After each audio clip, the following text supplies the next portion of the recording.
મિત્રો જય હિન્દ જય ભારત। હું છું દેવાયત આહિર અને આપ સર્વને આજે મારી એક વાત જણાવી છે અને આ વિડીયો મેં એટલા માટે બનાવ્યો છે કે સાંતલપુર તાલુકાના ચોરાડના લગભગ 12-13 ગામડાઓમાં હાલ સિંચાઈ માટેનું પાણી નથી અને એ અમુક ગામડાઓમાં કેનાલથી વંચિત છે, માઇનોર કેનાલથી, જેમાં કે ધોકાવાડા, હલવાસ, બરારા, પછી કદાચ બકુતરા છે, એની અંદર એક એવાલ, જાખોત્રા, આવા ઘણા ગામડાઓ છે કે જેની અંદર કેનાલથી એ ગામડાઓ વંચિત છે, માઇનોર કેનાલ નથી। તો મારે વાત એ કરવી છે કે આ ગામડાઓથી લગભગ 10-12 કિલોમીટર, કોઈ 5 કિલોમીટર આવી જ કેનાલ દૂર છે, મેન કેનાલ કચ્છ બ્રાન્ચ। તો આ ગામડાઓમાં આટલી નજીક હોવા છતાંય કેનાલનું, માઇનોર કેનાલનું કામ બાકી છે, હજી પહોંચ્યું નથી, કોઈ કાર્યવાહી થઈ નથી। અને વાત કરીએ આપણે કચ્છની, તો આડેસર ટપી જઈએ, કચ્છ જિલ્લો ચાલુ થાય એટલે 20-25 કિલોમીટર સુધી કેનાલના, માઇનોર કેનાલોના પાણી પહોંચાડેલા છે ખેતી માટે। તો કચ્છની અંદર આટલી માઇનોર કેનાલો એ લોકોએ બનાવી હોય તો ચોરાડની અંદર કેમ નહીં? આ એક વિચારવાનો વાત છે। હું ઘણી વખત કચ્છના અમુક ગામડાઓમાં આપણે જઈએ તો જોઈએ તો માઇનોર કેનાલો હોય છે, તો આપણે વિચાર કરીએ કે અહીંયાથી તો મેન કેનાલ તો બહુ દૂર છે, તો આ માઇનોર કેનાલો જો આટલે સુધી નાખી શકતા હોય, બની શકતી હોય, તો ચોરાડના અમુક જે કંઈક ગામો છે એની અંદર કેમ નથી બની?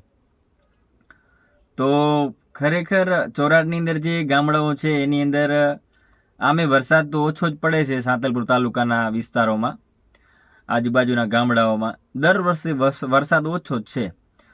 તો મારી સરકારશ્રીને નમ્ર વિનંતી છે કે થોડુંક આ વિસ્તાર ઉપર ધ્યાન આપીને આ વિસ્તારમાં કંઈક માઇનોર કેનાલનું કામ ચાલુ થાય અને માઇનોર કેનાલ પાસ થઈ જાય।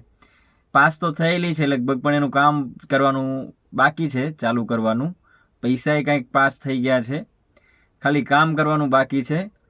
તો જલ્દી થઈ જાય તો ખેડૂતોને થોડી રાહત રહે, નકર બેંકોની લોન લઈ લઈને અત્યારે લોકો પોતાના ગુજરાન ચલાવે છે, છોકરાઓને ભણાવે છે, પોતાના જે વ્યવહાર હોય એ કરે છે, કોઈ દીકરા દીકરીઓના લગ્ન કરે, ભણાવે, એ બધા લોનો લઈ લઈને માંડ કાં તો લોન ના લેતા હોય, વધારે જમીનોને થોડીક આવક થતી હોય તો સરભર થઈ જતું હોય વર્ષે, કાંઈ બચત થતી નથી। પણ હાલની પરિસ્થિતિ પ્રમાણે આ વિસ્તારની પરિસ્થિતિ બહુ ડફોડી બની ગઈ છે, કફોડી, બહુ ભયંકર ખરાબ પરિસ્થિતિ છે। તો અહીંયાના જે તે સરકારને આપણે નમ્ર વિનંતી કરી, જે તે અધિકારી હોય કે થોડુંક ધ્યાન આપે ને આ વિસ્તારને કેનાલનો ફાયદો પહોંચાડે। તો ખરેખર અત્યારે પોલિટિક્સમાં એવું છે કે જે લોકો આ ચોરાડનું આ કામ અટકેલું છે એ કામ કરી આપશે ને તો ચોરાડના લોકો, મતદારો એને ક્યારેય નહીં ભૂલે। જોકે હું અહીંયા પોલિટિક્સની વાત નથી કરતો, લોકોને જેને મત આપવા હોય એને આપે, લોકોનો આપણા મનમાં ઘૂસીને આપણે ગમે તેમ કરીએ તો એ તો મત તો જેને આલવા હશે એને આલશે।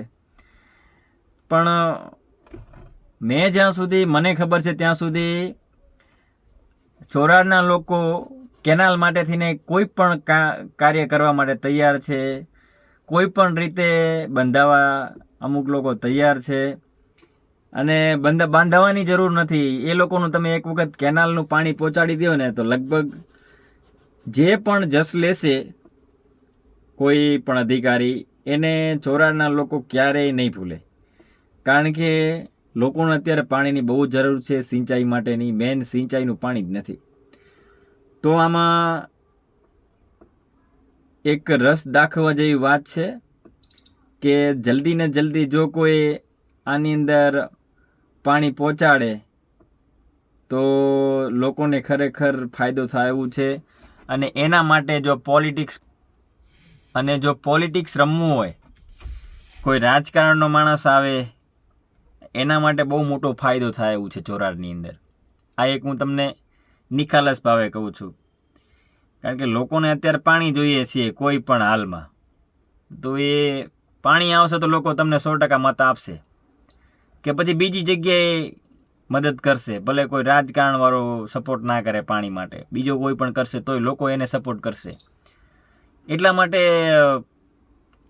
અને બીજું કે ચોરાણમાં એક ગામ છે, આ વિડીયો આખું ગુજરાત જોશે, આખું ઇન્ડિયા જોવે છે, USA સુધી વિડીયો જોવાય છે મારી ચેનલમાં, સોશિયલ મીડિયામાં. તો અમેરિકા સુધીના વિડીયા છે, UK અમેરિકા સુધી લોકો મારા વિડીયો જોવે છે. તો હું છું મારા ગામની અંદર એક વર્ષો જૂના, ઘણા જૂના, લગભગ ઘણા વર્ષોથી, મને પાક્કો અંદાજ નથી, પણ ઘણા વર્ષો જૂના કૂવા હતા. પહેલા લોકોને પાણીની સગવડ નથી એટલે કૂવા ખોદાવતા. 200, 250 ફૂટના ઊંડા કૂવા છે. એ કૂવા ઘણા વર્ષોથી બંધ પડેલા હતા. તો એ કૂવાનું પાણી બહુ સારું હતું. આજુબાજુમાં લોકો બીમાર થતા ને તો કૂવાનું પાણી ભરવા આવતા. અને ધોકાવાળા ગામની અંદર 18 કૂવાઓ છે. તો એ કૂવાઓ વળી પાછા હમણાં અમારા ગામના યુવાનોએ અને ગામના વડીલોએ અને સમસ્ત ગામના સાથ સહકારથી આ કૂવાઓને ખોલવામાં આવ્યા છે. અને આ કૂવાઓનું પાણી લેબમાં મૂકીને ચેક કરવામાં આવ્યું છે અને એ કૂવાનું પાણી પીવા લાયક છે. અને કેનાલનું જે પાણી છે ને એનાથી ઉત્તમ છે પાણી આ કૂવાઓનું. તો ખૂબ આ ગામના વડીલોને, યુવાનોને, જે લોકોએ ફાળો આપ્યો છે એમને ખૂબ ધન્યવાદ કે પાછા કૂવાઓને ખુલ્લા કર્યા અને ચોખ્ખું પાણી પીવા માટે અત્યારે લોકો કૂવાઓનું ભરીને ઘરે પીવે છે. તો પાછા હવે રોગચાળો આ વિસ્તારમાં બહુ છે, કેનાલનું પાણી પીને વધારે જ રોગચાળો થયો હતો. એટલા માટે હવે આ વિસ્તારની અંદર લગભગ કદાચ અમારા ગામડાઓમાં રોગચાળો પણ ઓછો થશે. કોઈ કેનાલનું પાણી પીવાથી લોકો એમ કહે છે કે બીમાર પડાય છે, પણ હવે કૂવાનું પાણી પીવાનું ચાલુ કર્યું છે એટલે લગભગ બીમારી પણ ઓછી આવશે. તો મેં જે વાત કરી એના ઉપર કદાચ કોઈ અધિકારી સુધી આ વિડીયો પહોંચે અને સપોર્ટ કરશે આ વિસ્તારને, તો ખરેખર આ વિસ્તારના લોકો એને નહીં ભૂલે. અને બીજું કે સપોર્ટ કર્યા પછી એવું ન થાય કે ગ્રાન્ટ પાસ થઈ ગઈ છે, કામ થઈ ગયું અને પછી પાણી ના ચડે. એવા કોન્ટ્રાક્ટરના હાથમાં પાણી ન જાય, એવા કોન્ટ્રાક્ટરના હાથમાં કામ ન જાય કે કામ થઈ જાય પછી અમુક વિસ્તાર સુધી, ખેતરો સુધી પાણી ના પહોંચે, બોગસ કામ થાય અને લોકો પાણી વગર એમના માઇનોર કેનાલ વગર રહી જાય અને ગ્રાન્ટ વપરાઈ જાય. આવું ન થાય.